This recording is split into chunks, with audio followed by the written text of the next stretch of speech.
aujourd'hui parler de la conquête de Jérusalem. C'est un thème que je n'avais pas encore véritablement développé comme je vais le faire aujourd'hui. Donc nous allons prendre du temps pour le faire. Je pense que samedi matin nous terminerons donc cette seconde partie du thème. Et vous allez voir que c'est très très intéressant de parler de la prise, de la conquête donc de Jérusalem. Nous allons pour ce faire lire ensemble deuxième livre de Samuel, chapitre 5. D'accord? On commence bien. 2 Samuel, chapitre 5. Voilà. Nous allons le lire à partir du verset 1, et c'est pas très long, jusqu'au verset 9 inclus. Et puis nous allons évidemment parler de cela, et nous verrons comment nous pouvons comprendre ce texte par rapport évidemment à l'histoire d'Israël et par rapport à nous-mêmes, bien entendu. Donc nous allons commencer cette lecture tout de suite. Je vous laisse le temps de prendre votre Bible, soit en français, soit en hébreu pour ceux qui lisent l'hébreu. Je la lis en français et je la commente comme d'habitude en hébreu. Et vous allez voir qu'il y a des choses dedans, mais tellement surprenantes. Et vous savez, ce thème, je n'avais pas prévu d'en parler. Je voulais parler des 12 tribus d'Israël, mais dimanche matin, j'étais connecté avec un de mes amis, pasteur, oui, on peut dire missionnaire évangéliste, et puis là, ce qu'il disait a évolué vers ce récit d'Israël et de la conquête de Jérusalem. Je me suis dit, mais voilà, très bon thème que je dois absolument développer avec vous, parce que ça va vraiment vous intéresser. Donc vous allez voir qu'il y a des mots hébraïques vraiment très très intéressants et qui vont nous faire vraiment réfléchir. Donc nous commençons la lecture à partir du chapitre 5 du deuxième livre de Samuel, à partir du verset 1, et je le lis doucement. Donc toutes les tribus d'Israël vinrent auprès de David à Hébron, et ils lui dirent: voici, nous sommes tes os et ta chair. Autrefois déjà, lorsque Shaoul était notre roi, c'était toi qui conduisais et qui ramenais Israël. L'Éternel t'a dit: tu paîtras mon peuple d'Israël et tu seras le chef d'Israël. Ainsi, tous les anciens d'Israël vinrent auprès du roi à Hébron, et le roi David fit alliance avec eux à Hébron, devant l'Éternel. On n'oublie pas ça, alliance devant l'Éternel. D'accord? C'est très important d'écouter cette phrase parce qu'elle va engendrer tout un sens dans ce qui va venir plus tard. Parce qu'on peut faire beaucoup d'alliances, même pour Dieu, même pour l'œuvre de Dieu, et qui ne sont pas faites devant lui. Donc, c'est très important les mots qui sont donnés ici. Et éloignirent David pour roi sur Israël. David était âgé de 30 ans lorsqu'il devint roi, et il régna 40 ans. À Hébron, il régna sur Juda 7 ans et 6 mois. Et à Jérusalem, il régna 33 ans sur tout Israël et Juda. Quand même des chiffres intéressants. Puisque 30 ans, c'est comme le Mashiach, 33 ans, c'est toujours comme le Mashiach Yeshua. On a quelque chose de très très important à ce niveau-là. Le roi marcha avec ses gens sur Jérusalem contre les Yébousim, habitants du pays. Ils dirent à David: tu n'entreras point ici, car les aveugles et même les boiteux te repousseront. Ce qui voulait dire: David n'entrera point ici. Mais David s'empara de la forteresse de Tsion. C'est la cité de David. David avait dit en ce jour: quiconque battra les Yébousim et atteindra le canal, quiconque frappera ces boiteux et ces aveugles, qui sont les ennemis de David. C'est pourquoi l'on dit « L'aveugle et le boiteux n'entreront point dans la maison ». David s'établit dans la forteresse qu'il nomma Cité de David. Il fit de tous côtés des constructions en dehors et en dedans de Milo. David devenait de plus en plus grand, et l'Éternel, le Dieu des armées, était avec lui. Voilà un texte absolument intéressant concernant la conquête de Jérusalem. Il faut d'abord parler de deux choses pour bien comprendre la conquête. La première chose, c'est concernant évidemment cette ville qui est unique au monde. Cette ville est convoitée depuis maintenant 3200 ans par, j'allais dire, toutes les nations qui ont entouré Jérusalem, qui ont désiré prendre cette ville sans se rendre compte véritablement. Et peut-être ce n'est pas très conscient, mais intérieurement, ils se rendent compte que dans ce lieu, il y a vraiment, comme j'allais dire un mot un peu extrême, mais c'est un peu comme le nombril du monde, c'est le centre du monde. Et inconsciemment, beaucoup se rendent compte qu'il y a quelque chose de particulier dans ce lieu et ils veulent s'accaparer cette ville de Jérusalem. Donc, l'importance de cette ville est très grande, puisque nous constatons qu'il y a un terme dont nous parlerons plus tard, samedi matin. Mais je donne déjà le thème parce qu'il est quand même assez unique. Lorsque l'on parle de Jérusalem, on parle de Jérusalem Imenu, Jérusalem notre mère. C'est absolument incroyable. Voilà que nous apprenons que Jérusalem est notre mère. Eh bien oui, dans des plaises, mais c'est pas la Vierge Marie. Eh bien non, c'est Jérusalem. Eh bien oui, c'est Jérusalem. Il dit Jérusalem notre mère.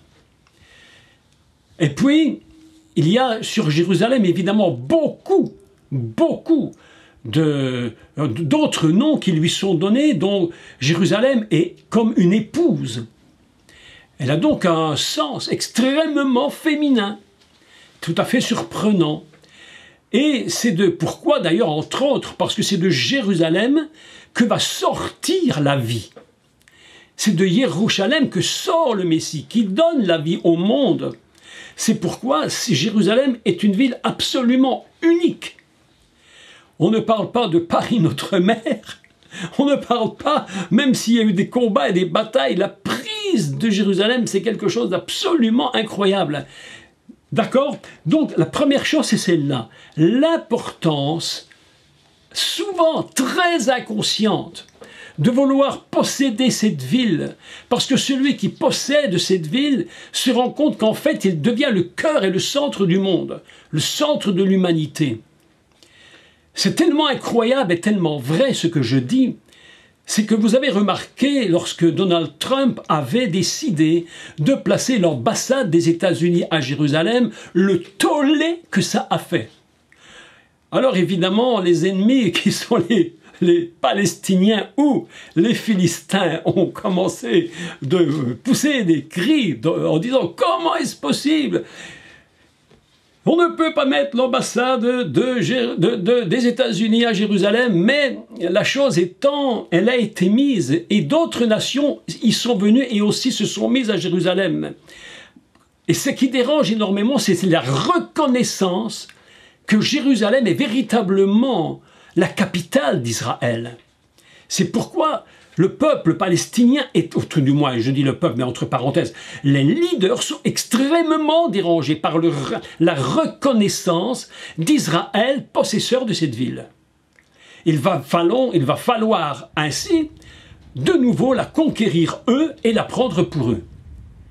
Donc, la deuxième chose dont il faut parler lorsqu'on parle de Jérusalem, et qui est très importante, et c'est inévitablement, comment le dire, on ne peut pas comprendre la prise de Jérusalem si on ne comprend pas qui est le roi qui a pris cette ville. Vous imaginez que lorsque le peuple d'Israël est sorti d'Égypte, avec Yehoshua, donc Josué, Yehoshua, jusqu'au moment où Jérusalem a été prise et est devenue capitale d'Israël, s'est écoulé 500 ans. On se pose la question, mais pourquoi? Pourquoi Jérusalem n'a-t-il pas été pris immédiatement par Josué? Et les siècles passent. Et pourquoi pas par d'autres qui auraient pu? Pourquoi pas le roi Saül? Pourquoi le roi Shaoul n'a-t-il pas pris Jérusalem? Quelle raison? Pourquoi Dieu a-t-il attendu 5 siècles pour que ce soit un personnage qui s'appelle David qui puisse prendre cette ville et en faire la capitale? Mes amis, parce que il faut comprendre qu'il faut une dimension totalement messianique engendrant le Messie pour qu'il puisse prendre cette ville, qu'elle puisse devenir capitale d'Israël. C'est pourquoi Dieu va attendre 5 siècles pour que ce soit le roi David, dont le nom signifie bien-aimé, et qui est celui dont on va dire Mashiach ben David, celui dont, et je dis un petit mot là-dessus tout de suite, et vous allez voir pourquoi. Pourquoi Bartimée a crié fils de David? Et pourquoi c'était Bartimée? Pourquoi c'était Bartimée? Je vous garde ça pour un peu plus tard. Mais vous allez voir l'importance de cela. Donc, voilà que l'importance de David, c'est que David a cette capacité, en tant comme étant rempli d'un esprit messianique, de faire venir depuis le haut, depuis le céleste, c'est-à-dire depuis ce que nous connaissons être la Jérusalem céleste. Il ne faut jamais oublier qu'il y a une Jérusalem terrestre et une Jérusalem céleste. Et la Jérusalem terrestre fonctionne dans la mesure où celui qui a la fonction et l'esprit complètement messianique de faire descendre les forces d'en haut pour les mettre dans la Jérusalem d'en bas. C'est très très important ce que j'explique parce que beaucoup de gens ne comprennent pas la raison. Ça aurait pu être n'importe qui aurait pu conquérir Jérusalem, mais il y avait des règles pour conquérir cette ville. Le roi David était un grand guerrier. Donc, voilà que nous apprenons que la ville de Jérusalem a été conquise par celui qui plus tard engendrera le Messie. Vous imaginez l'importance de David. Ça ne pouvait pas être autre chose. D'ailleurs, nous apprenons aussi, enfin vous le savez, je ne vous apprends rien, que celui qui est monté dans la Jérusalem céleste, c'est le Messie. Autrement dit, la conquête de la Jérusalem ne peut venir que par quelqu'un qui est complètement capable et investi des forces pour faire venir la puissance d'en haut dans cette ville d'en bas. C'est pourquoi Jérusalem a quelque chose de tellement, tellement, tellement particulier. Et il y a un point très intéressant sur la valeur numérique, sur la guématria de Jérusalem. La valeur de Jérusalem est de 586. 586. Et j'ai regardé et j'ai calculé et j'ai trouvé que dans le psaume 46, que nous allons lire d'ailleurs, psaume 46,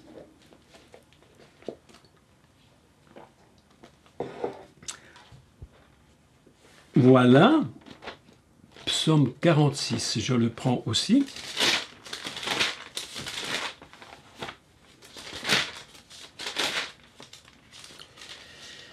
Au verset, voilà,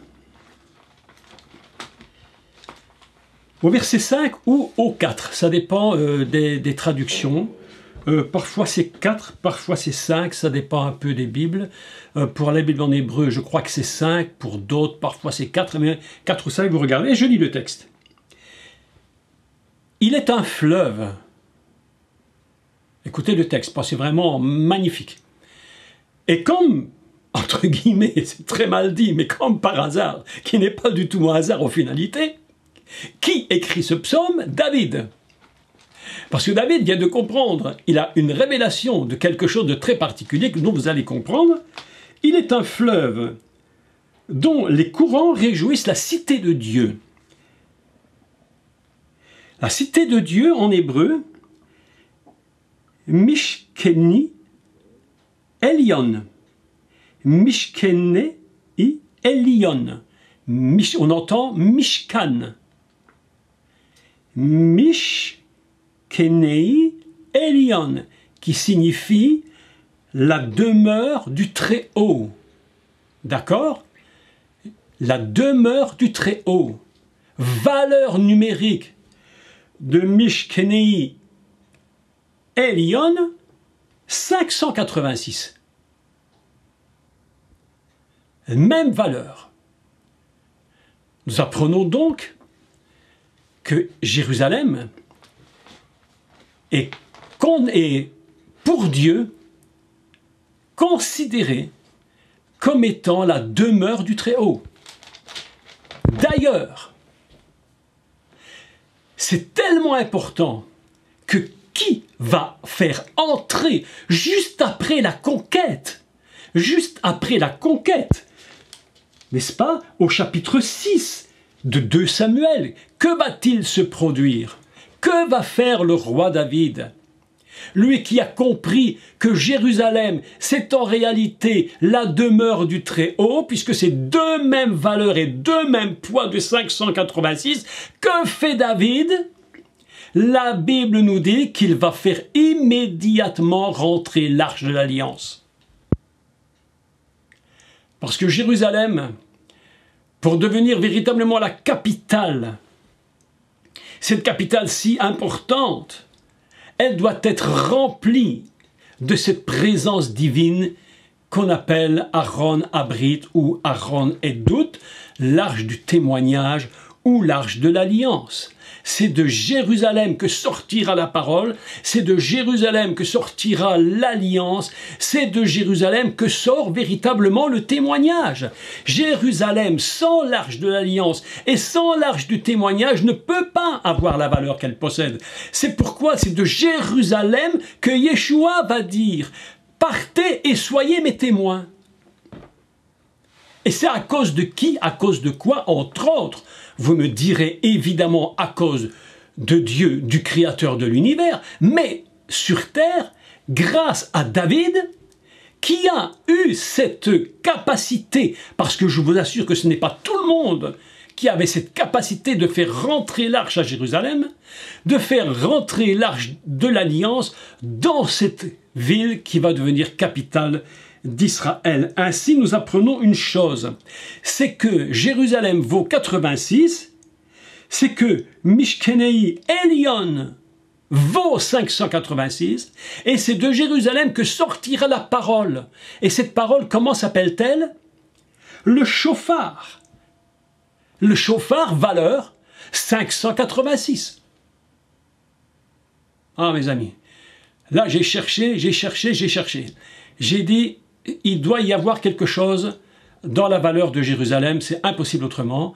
Quelque chose est vraiment caché dans ce texte. Donc, nous avons ici une idée de la raison pour laquelle il fallait conquérir Jérusalem. Il fallait la prendre. Dieu avait d'ailleurs dit à Abraham, voilà, les promesses qu'il avait faites plusieurs fois d'ailleurs, à maintes reprises, il avait dit « Je mettrai mon nom dans ce lieu.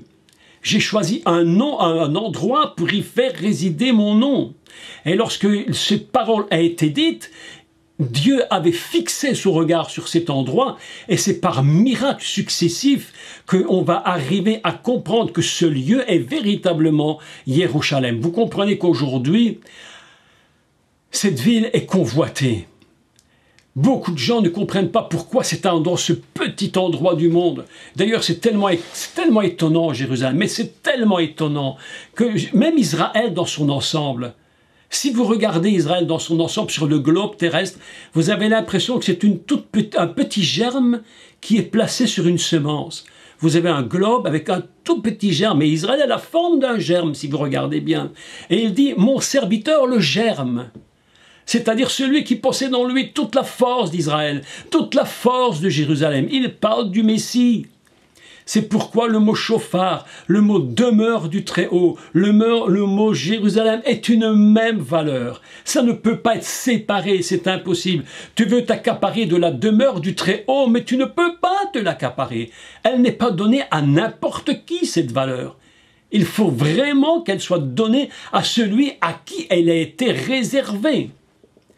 C'est la raison pour laquelle, je le redis encore une fois avant d'aller plus loin, que Jérusalem doit être gardée. C'est le seul endroit où le Messie peut venir. À cause de quoi? Mais à cause de toutes les raisons que je viens de vous donner. Il est à la fois la parole, il est à la fois dans sa maison, écoutez bien le terme, il est à la fois dans sa maison. Je dis maison, rappelez-vous bien du mot, parce que le mot maison va avoir tout un sens maintenant. Selon qu'il est écrit, ils n'entreront pas dans la maison. Donc, voilà une introduction très importante.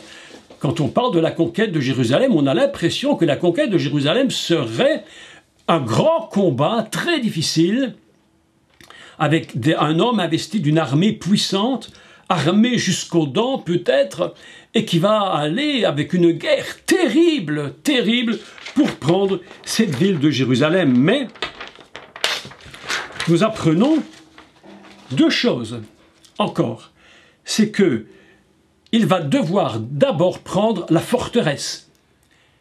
Et c'est la première fois dans la Bible que le mot Tzion, Ar-Tzion, le mot Sion, et ici on va parler de Metsudat, Metsudat Tzion, la forteresse de Sion. Il va s'emparer d'abord de la forteresse, mais puis le travail n'est pas terminé. Il va devoir prendre Jérusalem. Vous vous souvenez que le 5 juin 1967, lorsqu'Israël, l'armée, a fait cette guerre des 6 jours, ce qui est toujours absolument surprenant. Mais non, c'est pas du hasard, c'est impossible. C'est pas la guerre des 9 jours, c'est pas la guerre des 3 jours, c'est la guerre des 6. Et vous savez que 6 représente quelque chose qui est très très terrestre, très très homme, et ils vont rentrer pour que le 7e jour, il se passe quelque chose de spécial. Donc ils vont rentrer le 5 juin 67 dans ce qu'on appelle le 26liard 5727, le 41e jour de l'Homer. Ils vont prendre le 10 juin la victoire, ils vont rentrer dans la ville de Jérusalem, absolument extraordinaire. Ils vont rentrer dans cette ville et là, il va y avoir un texte qui est lu. Vous savez que chaque année, on lit une paracha, on fait la paracha, et on lit chaque semaine un texte dans la Bible pour arriver. Et la paracha, évidemment, un des textes de la paracha, tenez-vous bien, c'est l'histoire de Shimshon, Samson, qui va se battre contre les Philistins. Et voilà le texte que l'on va lire.